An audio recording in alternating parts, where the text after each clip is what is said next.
Someone once said, every boy needs a dog, and every dog needs a boy. This saying, I think, is more true in the country than in cities. For that matter, it would be nice if every boy could be brought up in the country, where he would be free to play and roam among the hills and lakes, the trees and flowers, with a dog romping playfully at his side. Now, Edwin lived in the country, and he had a dog, until the dog got so old he finally died. Edwin buried good old Shep beside the lilac bush in the garden. Now he had no dog, and he was lonesome as lonesome could be. He hardly knew what to do with himself. Dad was always busy, and so was Mother.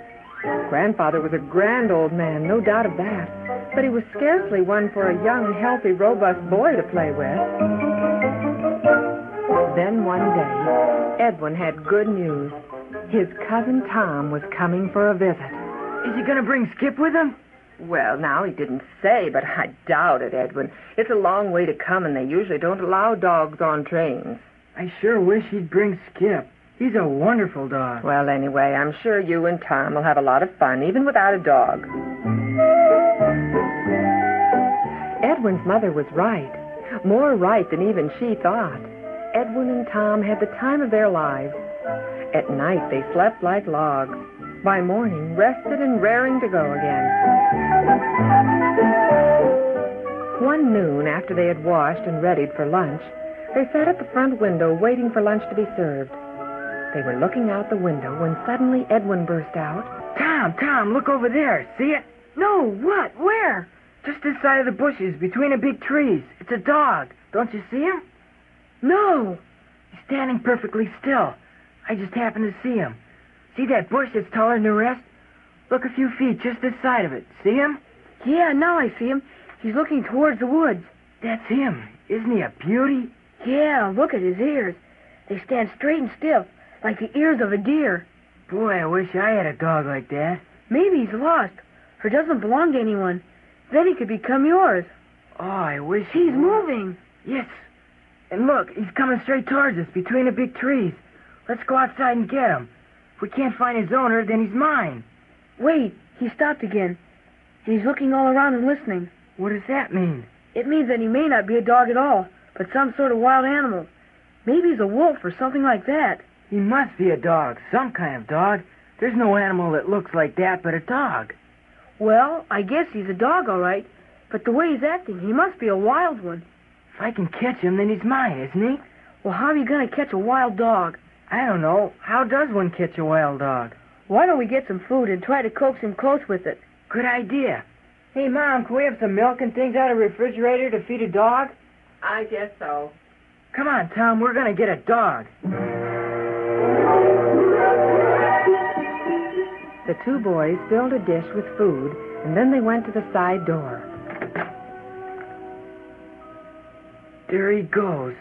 As soon as that dog heard us open the door, he ran away. Look at him go. He's wild, all right. Hey, he stopped, and look at him, will you? My, but he's pretty, especially his ears. He's watching us like a hawk. He's scared of us. What are we going to do now? Why don't we try walking towards him real slow and see what he does? All right. Come on, easy now. He's still standing there watching us. Uh-oh, there he goes, running away again. Yes, but he's also stopping. He runs a little ways and then stops and watches us. Do you think we'll ever get close to him? No, he's too wild. Well, there goes my dream of a dog. Come on, let's go back in.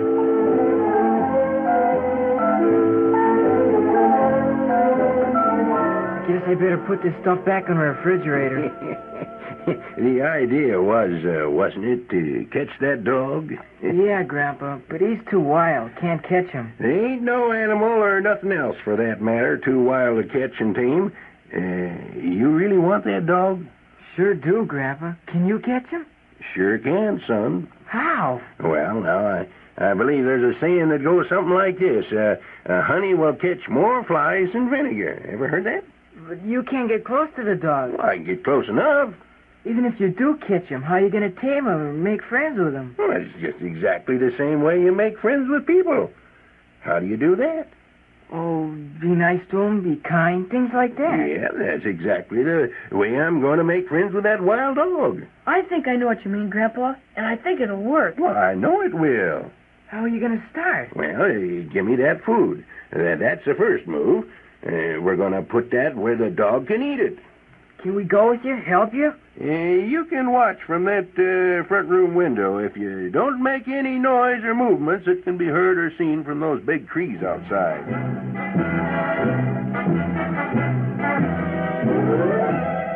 Setting the dish of food on the ground. And look, he's putting it about the same spot that the dog was when he first turned and ran. I'll bet Grandpa figures the dog will come that close again. The boys watched all afternoon, but saw nothing more of the wild dog.